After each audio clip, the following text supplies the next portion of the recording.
اللي هي اللي فيها الراس دي اللي انا بفكها تمام ده. تمام. فكيتها ماشي. فيها الجلده جوه اللي انت قلت عليه. خلاص انا فكيتها اهو. تمام يا حاج تمام. دي كده بقى في رواسب تحت هنا جوه. تمام. خلاص بتنضف بقى كده وكلام من ده، بس دي بقى بالطرمبه بتنزل. طب الجلده دي ما بتتغيرش يا عم جهاد؟ بتتغير بس هي ما بتبص. هي بتتغير بس هي دي بقى ده علاج ايه ده يا استاذ جهاد؟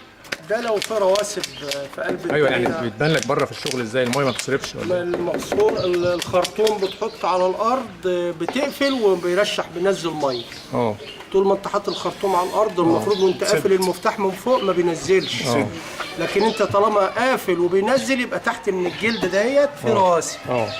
بقايا بتاعت هدوم خرز زراير بتاع اي حاجه نضفتها انا قبل كده.